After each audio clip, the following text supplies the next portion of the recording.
तुम यहाँ क्या कर रहे हो? क्यों? मैं आपके कक्ष में नहीं आ सकता? जब बुलाया जाता है तब आते नहीं। मैं जिनका इतना आदर करता हूं उनका अनादर करते हो। बुद्ध के चरण छू लेते तो जीवन धन्य हो जाता तुम्हारा, किंतु तुम्हारा अहंकार। मैं ऐसे व्यर्थ लोगों के सामने नहीं झुकता। अजात शत्रु, इतना घमंड ना करो। सर झुकाओगे नहीं तो एक दिन सर कटवाओगे। वाह, क्या आशीर्वाद दे रहा है पिता अपने पुत्र को। और जिस व्यक्ति के कारण आपका मुझसे मतभेद है, उस व्यक्ति के लिए आपके मन में बड़ा प्रेम उमड़ रहा है। मैत्री के नाम पर आपने युवराज सिद्धार्थ को एक पूरी सेना की टुकड़ी कपिलवस्तु की सुरक्षा के लिए दे दी, और अब जब वो चोला पहन सन्यासी बन गया तो वेणु उपहार में दे दिया। क्या मुझे किसी भी विषय में तुम्हारी आज्ञा लेने की आवश्यकता है? नहीं, लेकिन अगर आप अपना भला नहीं सोचेंगे तो मुझे सोचने पे विवश होना पड़ेगा। जो ब्राह्मण वर्षों से हमारे निष्ठावान हैं, राजनीति से ले आपातकाल तक उन्होंने हमारा मगध का साथ दिया, उन्हें आपने कभी कुछ नहीं दिया, और बुद्ध पे आप दोनों हाथों से लुटाए।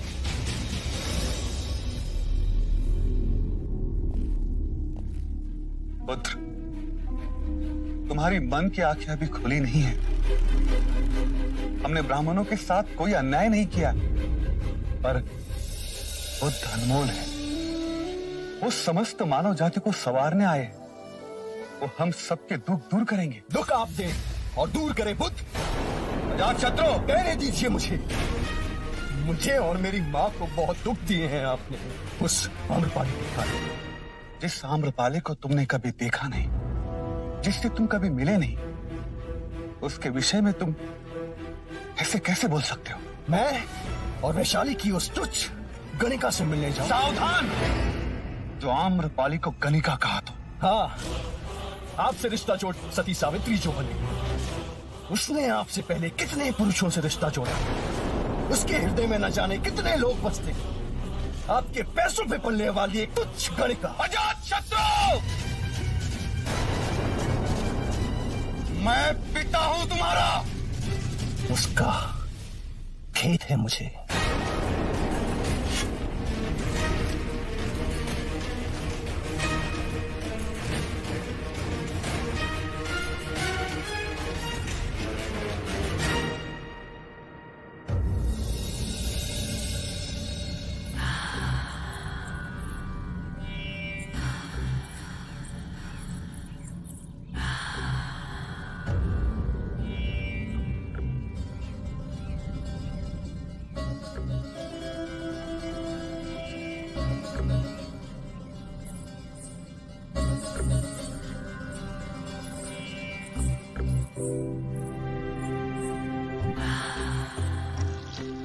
जब से आप आए हैं कहीं खोए हुए हैं? कोई बात है? मुझे नहीं बताएंगे? तुम्हें बताऊंगा तो तुम्हें भी दुख ही होगा।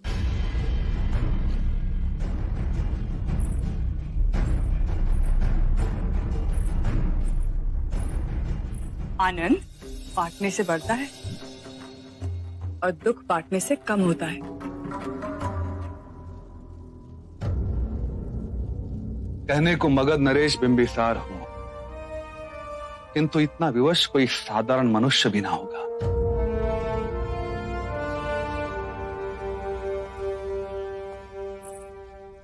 बुद्ध आए थे,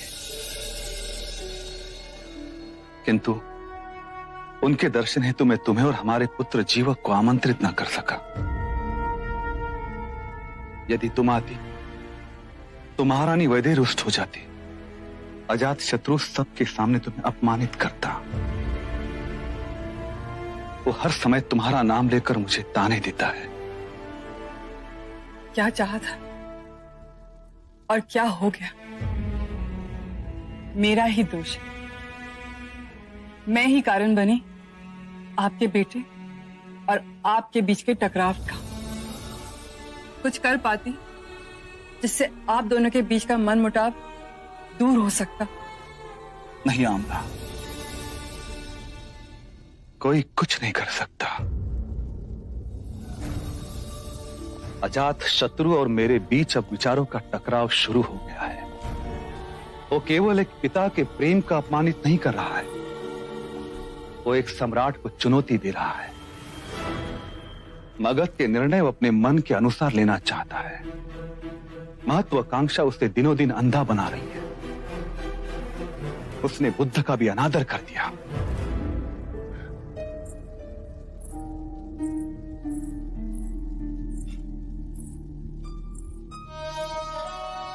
मुनीवर के तो आगे हर शीश अपने आप ही झुक जाता है। किंतु उस अहंकारी का ना झुका। आम्रपाली, ये मेरा प्रारब्ध है, इसे मुझे ही भुगतना होगा। कोई इसमें मेरी सहायता नहीं कर सकता।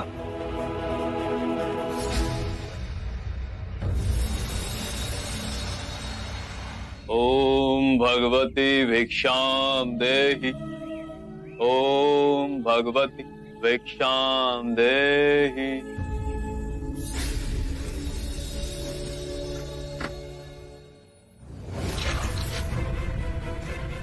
बिना परिश्रम चावल का पानी ही मिलेगा। चावल चाहिए तो जाकर खेत जोतो। कल्याण,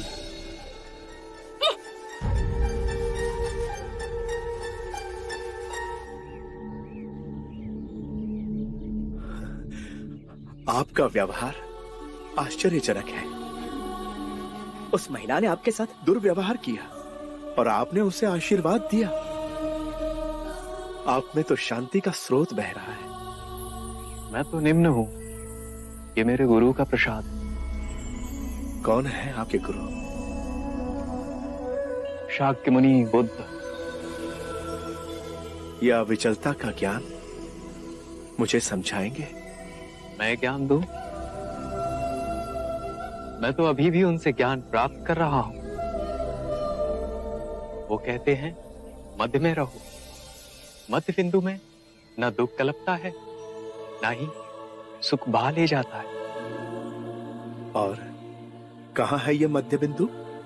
शाक्य मुनि कहते हैं हर व्यक्ति के अंतर में है ये मध्य बिंदु।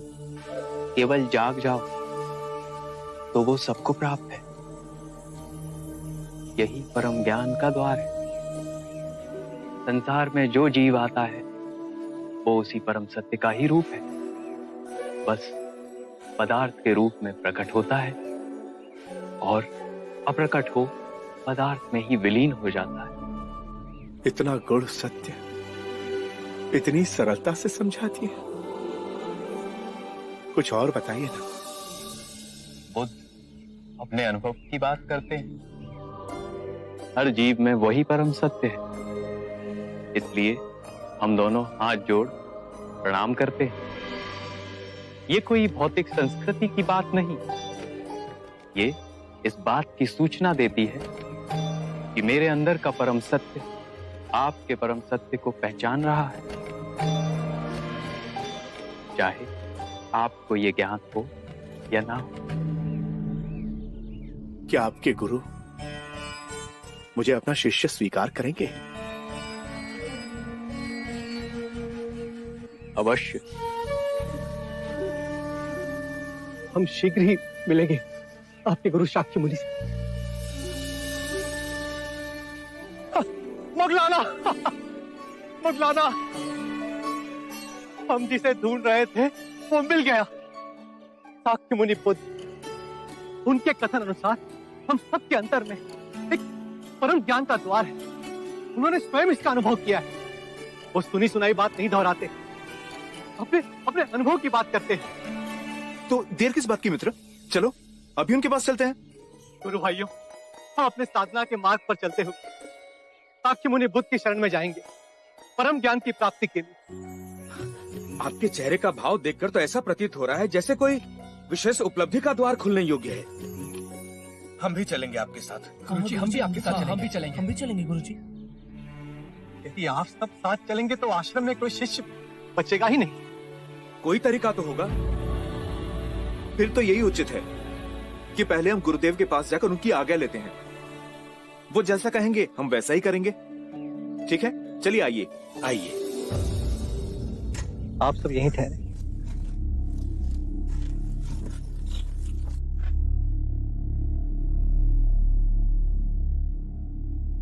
प्रणाम गुरुदेव।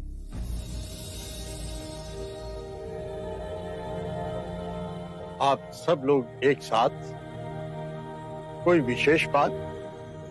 गुरुदेव, साक्य मुनि बुद्ध मगध पधारे। हम सबका अंतर कहता है कि वो हम सबके लिए मोक्ष का द्वार खोलेंगे। यदि आपकी आज्ञा हो तो हम उनकी शरण में जाएंगे। हाँ गुरुजी, हम भी चलेंगे। हम भी चलेंगे आपके साथ आप चलेंगे। सब चले जाएंगे? मैं तो चाहता था कि तुम और मोगलाना आश्रम के कार्यभार को अपने हाथ में ले और अपने निर्णय से चलाओ। मुझे कोई आपत्ति ना होगी। गुरुदेव, जब हम घर छोड़कर आ गए तो अब हमें इस आश्रम के मुंह में कृपा मत बांधिए। हमारी आत्मिक प्रगति साक्य मुनि बुद्ध के पास होगी, ऐसा विश्वास है मन में। यह आश्रम भी तो आपकी धरोहर है। गुरुदेव, कृपया आश्रम के मुंह से हमारे पांव में बेड़ियां न डालें। तो फिर ठीक है, जाओ और परम ज्ञान को प्राप्त करो। मेरा आशीर्वाद सदा आपके साथ है।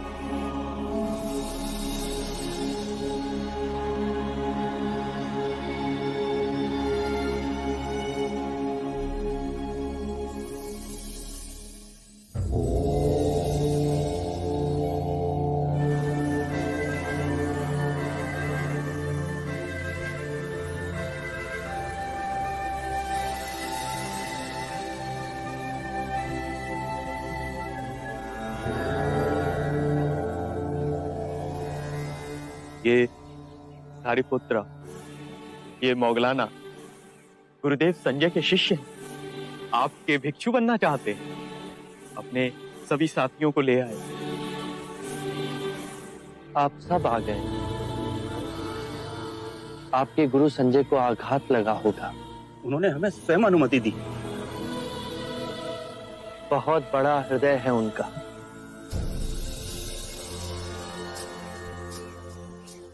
हमें वो अलौकिक दृष्टि नहीं है।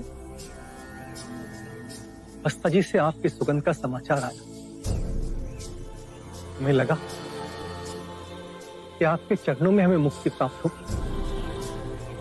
आपको देखा तो लगा कि जन्म जन्मों की खोज पूरी हुई। हमें मत ठुकराइए, हम पर कृपा कीजिए। जब आप सबने पहला पग उठा ही लिया है तो मैं इस मार्ग में आपका संरक्षण अवश्य करूंगा।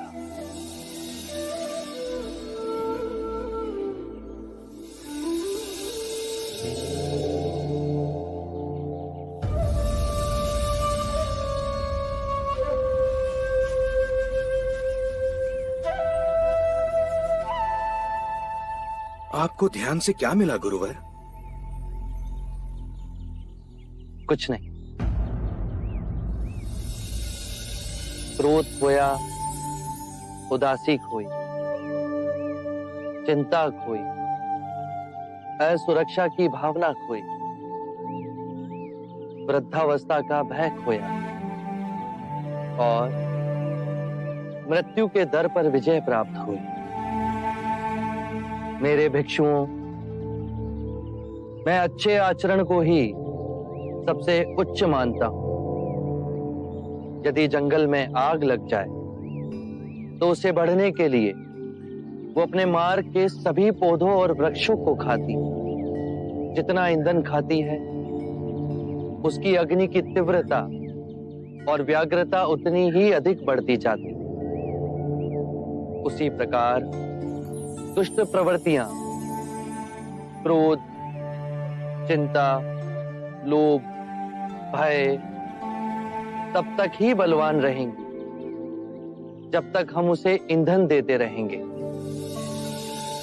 घृणा और लालच की अग्नि तब तक ही प्रज्वलित रहती है जब तक हम उसे संसार की कामनाओं से बांधे रखते हैं। यदि किसी व्यक्ति का सारा ध्यान जीवन का परम दिव्य धन कमाने में, तो वो जितना कमाएगा उतना ही उसका मन कलेश से भरा रहेगा। वो कभी संतुष्ट नहीं होगा। उसके प्राणों को हमेशा एक भय बांधे रखेगा। यदि ये धन समाप्त हो गया तो,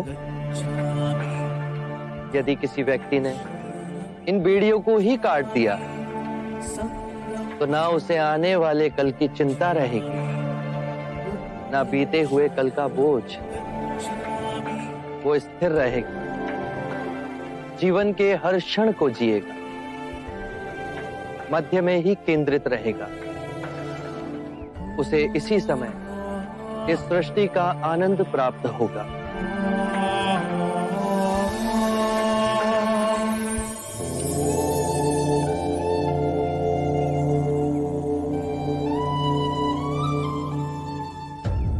राजा दुर्योधन, क्या आपको कोई सूचना है? मगध युवराज अजात शत्रु किस कारणवश कपिलवस्तु आए हैं? स्पष्ट तो उन्होंने कुछ कहा नहीं, परंतु मुझे अजात शत्रु का व्यवहार मिलनसार नहीं लगा। कपिलवस्तु के लिए कोई अशुभ सूचना ना हो। अब तो सिद्धार्थ भी हमारे साथ नहीं, अन्यथा वो कभी उसकी बात को नहीं टालते। बड़ा मान देते हैं सिद्धार्थ को मगध नरेश बिंबिसार। शाक्य कुल शिरोमणि, शाक्यगढ़ अधिपति कपिलवस्तु का महाराज शुद्धोधन पधार रहे हैं।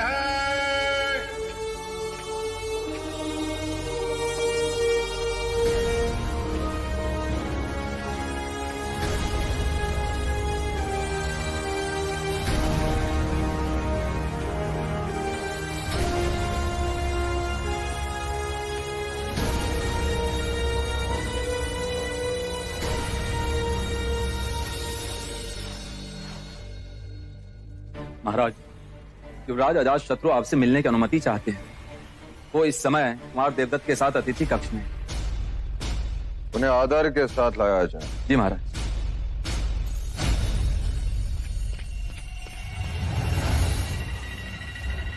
युवराज अजात शत्रु,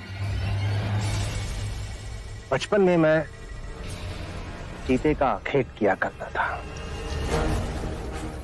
पर अब केवल आखेट से जी नहीं भरता। अब तो जब तक चीते को अपने हाथ से दबोच के प्राण न ले लो, चैन नहीं मिलता। तुम में और मुझ में बहुत समानता है कुमार देवदत्त। इसी दिन हम दोनों आखेट पर अवश्य चले।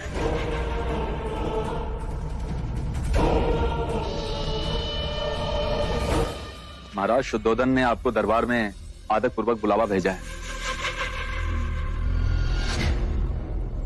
चलो मित्र,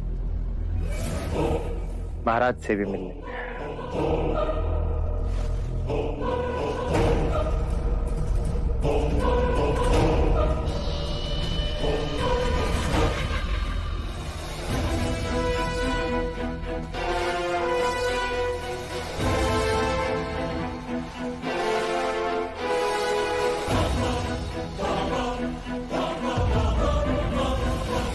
मगध युवराज अजात शत्रु का कपिलवस्तु में स्वागत है।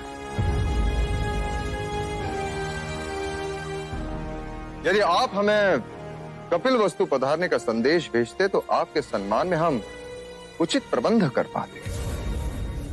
कुछ स्थिति ऐसी पैदा हुई कि हमें अचानक आना पड़ा। महाराज, मगध में जब से युवराज सिद्धार्थ बुद्ध बनकर आए हैं, स्थिति उथल पुथल हो गई।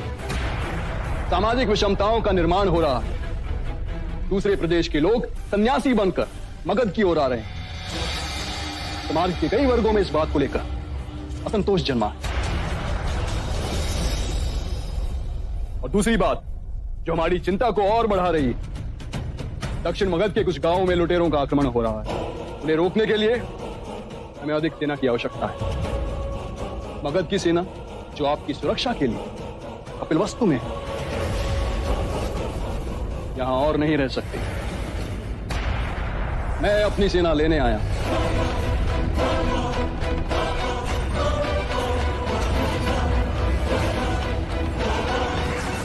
यदि आप अपनी सेना ले जाएंगे तो आपके और हमारे व्यापार में दुष्प्रभाव पड़ेगा, व्यापारियों की सुरक्षा का प्रश्न खड़ा हो जाएगा और कौशल अवसर देखकर उपद्रव मचा देगा। महाराज मैं विवश हूं, और वैसे भी इतने वर्षों में कपिलवस्तु ने अपना खोया हुआ बल पा ही लिया होगा। अब मगध की सेना की यहां मुझे कोई विशेष आवश्यकता नजर नहीं है। मुझे आज्ञा दे महाराज।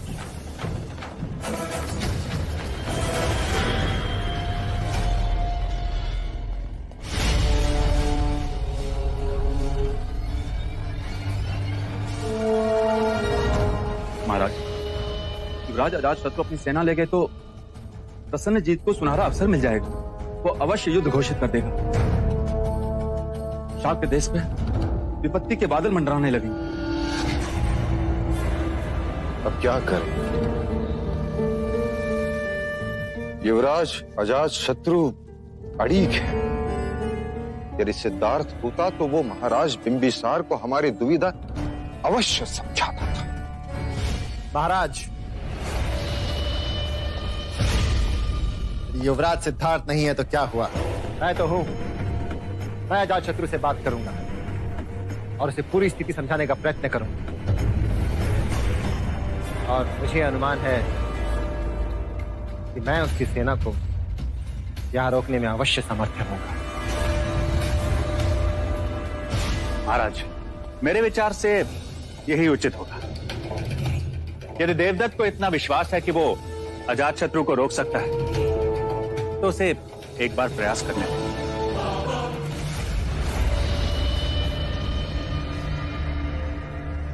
ठीक है देवदत्त, तुम प्रयास करके देख लो।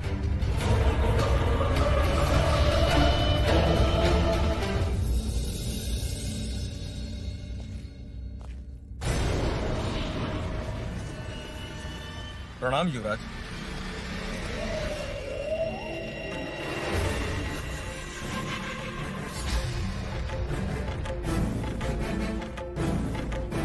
ये क्या है युवराज? इतने वर्षों तक आपने हमारी सुरक्षा की है। महाराज शुद्धोधन की ओर से ये भेंट स्वीकार कर, और महाराज ने आपको सुरक्षित मगध लौटने की शुभकामनाएं दी है। आपसे किसने कहा कि हम मगध लौट रहे हैं? महाराज बिंबिसार का ऐसा कोई आदेश हमें नहीं मिला। ये आदेश मैंने दिया। प्रणाम युवराज, क्षमा कीजिए, परंतु महाराज बिंबिसार का आदेश है कि उनकी आज्ञा के बिना हम कपिलवस्तु न छोड़ें। तो आप मेरे आदेश का उल्लंघन करेंगे। बाहर जाओ और सेना को मगध कूच का आदेश करो। जी युवराज।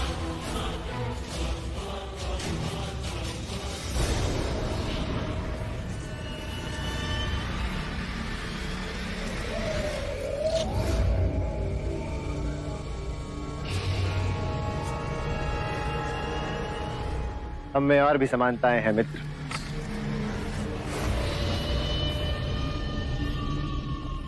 आपकी और मेरी परिस्थिति एक जैसी है।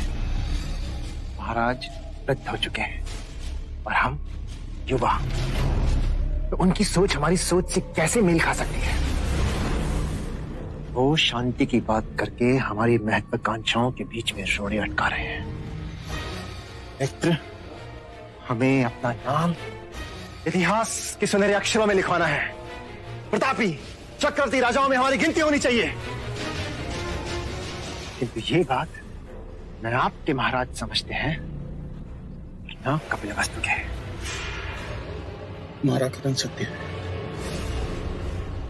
किंतु एक रास्ता है मित्र, एक रास्ता है जिससे तुम्हारी और मेरी महत्वाकांक्षाएं पूरी हो सकती है। निसंकोच को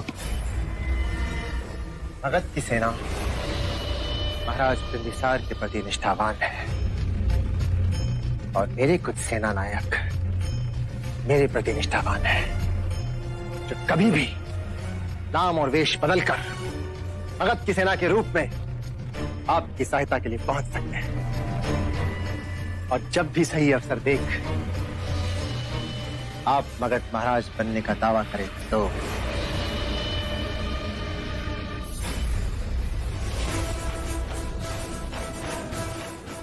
इसके बदले में आप मुझे शाक्यों का महाराज घोषित कर दें।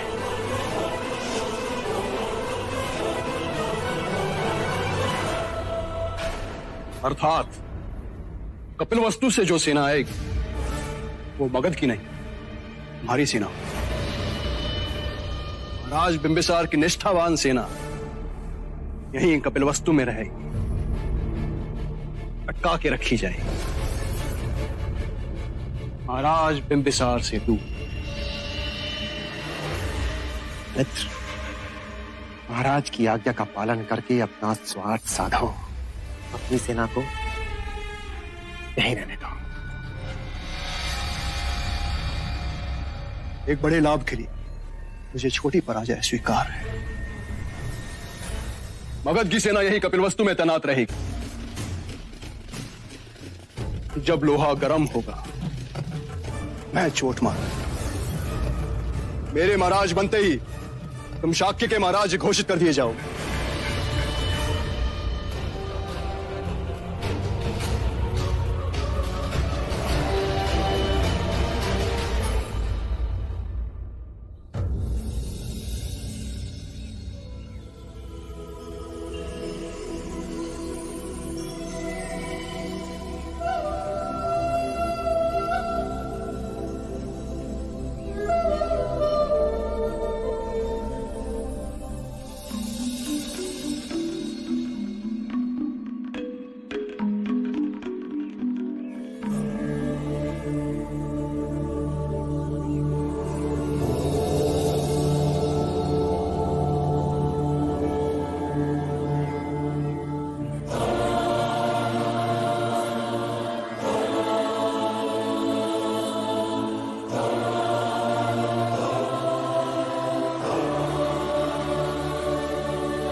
सरीपुत्र और मुगलाना के गुरु संजय। आपने कैसे जाना?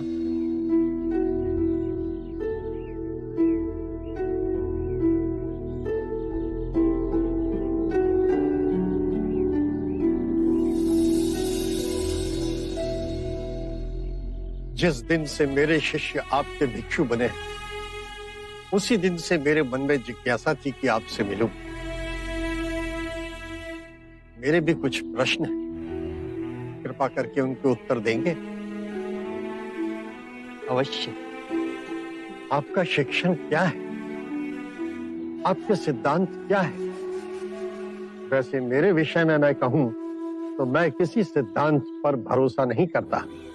आपको अपने सिद्धांतों पर भरोसा ना होने में भरोसा है? क्या आप अपने अविश्वासी होने पर विश्वास करते हैं? ये तो वाक्यों का खेल है। नहीं, ये आपकी बुद्धि का खेल है। मेरे विश्वास और अविश्वास का तो प्रश्न ही नहीं है। प्रश्न है कि आपके सिद्धांत क्या है। यदि कोई भी व्यक्ति एक बार किसी भी सिद्धांत को पकड़ लेता है तो सर्वप्रथम वो अपनी स्वतंत्रता खो देता है। वो रूढ़िवादी होता जाता है। उसे लगता है कि जो उसका सिद्धांत है वही सही है, उसका विश्वास ही विश्वास है, बाकी सब असत्य है।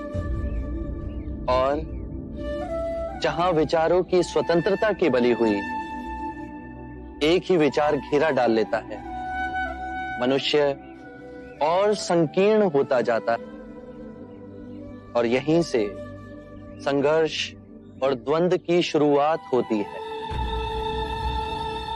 किसी भी बात का विश्वास अविश्वास का भी विश्वास मोह में डालता है विचारों में बहुत शक्ति है। वो अपनी पकड़ जड़ तक बना लेते हैं और उनसे आसक्ति आत्मिक मार्ग की सबसे बड़ी बाधा है। यदि उसमें उलझे तो परम ज्ञान का द्वार कभी नहीं खुलेगा। यदि आपकी शिक्षा का कोई पालन करता है तो क्या वो भी बंधनों में बंध जाता है? मैं अपने अनुभव की बात कहता हूं। मेरा मार्ग ना सिद्धांत है, ना ही दर्शन शास्त्र, केवल शुद्ध अनुभव है, परम सत्य का अनुभव। परंतु बुद्ध, यदि कोई आपके मार्ग को ही अपना सिद्धांत समझ ले तो? मेरा मार्ग अभ्यास का है। उसे ना तो किसी स्थूल पदार्थ की तरह पकड़ा जा सकता है, ना ही उसे पूजनीय बनाया जा सकता है। मेरा ज्ञान ऐसा समझें कि एक नाव है जिससे नदी पार की जा सकती है, परंतु नदी पार करने के उपरांत हम उसे अपने सर पे तो नहीं ढूले जाते ना। मन करता है कि आपके चरणों में गिर पड़ूं, किंतु अभी भी कोई ऐसी भावना है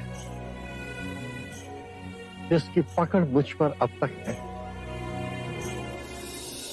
3 तरह की भावनाएं होती हैं, सुखद, दुखद और तटस्थ।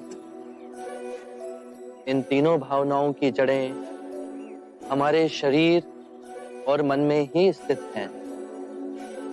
भावनाएं तरंगों की तरह उठती हैं और फिर स्वयं ही विलीन हो जाती हैं। मैं कहता हूं कि पहले इन उठती भावनाओं की गहराई में देखो, समझो, जानो कि इनका उद्गम कहां से हो रहा है। चाहे दुखद भावना आए या सुखद भावना, केवल ये देखो कि वो उठ कहां से रही है।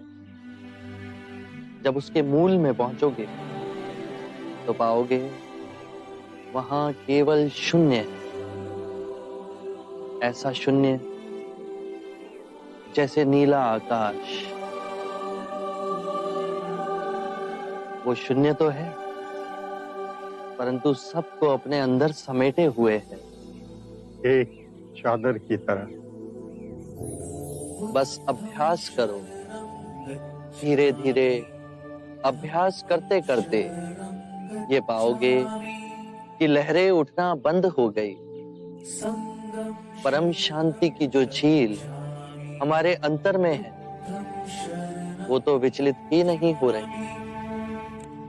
फिर और गहरे में जाओगे तो पाओगे कि भूल कहां कर रहे थे। जो नश्वर है उसे अविनाशनीय समझ बैठे थे। अज्ञान ही सभी विषमताओं की जड़ है। मैं केवल ध्यान की बात कहता हूं। ध्यान से अज्ञान दूर होगा।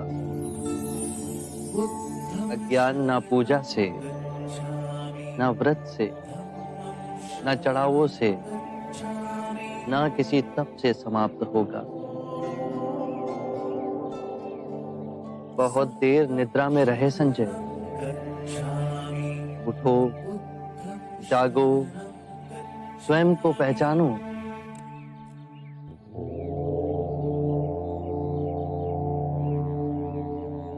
आप दर्पण हैं बुद्ध। आप में झांक कर आज प्रथम बार मैंने अपने सत्य को प्रतिबिंबित होते हुए देखा है। अब मैं अंधों का जीवन व्यतीत नहीं करूंगा। मुझे अपना भिक्षु स्वीकार कीजिए।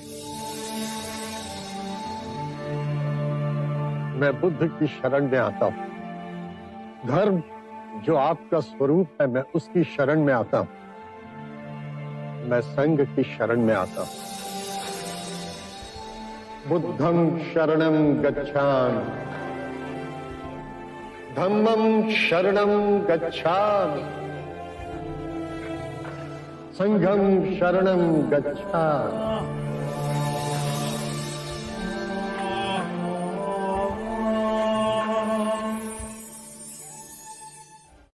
ऐसी क्या विपदा आन पड़ी कि राजगृह के व्यापारी आधी रात्रि हमसे मंत्रणा करने यहां पहुंचे? युवराज, बुद्ध के विरोध हमारी जो चिंता है, आपके सिवा और कौन समाधान करेगा? कहिए, हमसे जो बन पड़ेगा हम करेंगे। बड़ी विपदा है युवराज, घोर क्रांति आई हुई है नगर में। प्रत्येक युवक के अंदर होड़ मची हुई है उस बुद्ध का भिक्षुक बनने की। वो अपने वृद्ध माता पिता को छोड़कर, पत्नियों को त्याग कर, बच्चों से मुंह मोड़कर, सभी चीजों को त्याग कर संन्यास और वैराग्य के मार्ग पर जा रहे हैं। मगध इस तरह अपना युवाधन खो देगा महाराज? समस्या भीषण रूप धारण कर रही है। विवाह योग कन्याओं के विवाह नहीं हो रहे, और अपनी सेना को लीजिए, वहां भी युवा कहाँ भर्ती हो रहे हैं। तो आपकी समस्या सामाजिक है। हमें सामाजिक समस्या से क्या लेना देना?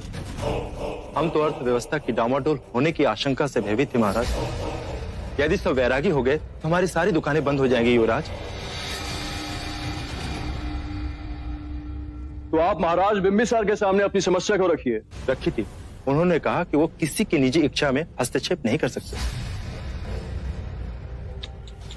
युवराज, अब आप ही हमारा संरक्षण करें। आपके पास धन है, धन से बड़े बड़े सत्य को झुटलाया जा सकता है। कुछ ऐसा कीजिए, लोगों को धन दे, उन्हें उकसाइए, जनता में यह बात फैलाइए कि ये भिक्षुगण सबके सब ढोंगी। भिक्षुओं को चुनौती दीजिए, कुछ ऐसा करिए कि इनका नाम ही मटिया मेट हो जाए। ये कोई कठिन कार्य नहीं है, हम कर सकते हैं। लेकिन महाराज को पता चला, कौन साथ देगा? आप?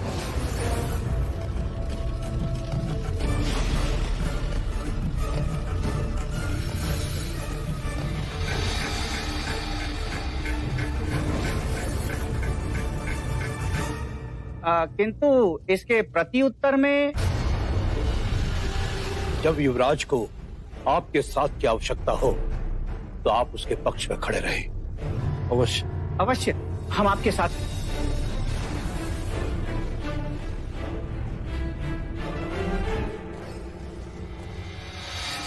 युवराज, ये सभी व्यापारी आपके पक्ष में हैं। अब सही समय पर सत्ता परिवर्तन के बारे में सोचें।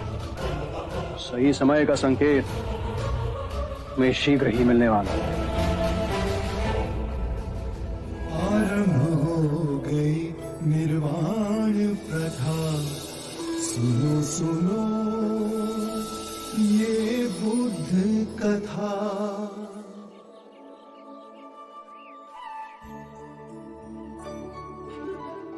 अज्ञान ही सारी विषमताओं की जड़ में है। अज्ञान न पूजा न व्रत न चढ़ावों से समाप्त होता है। अज्ञान केवल ध्यान से दूर होगा।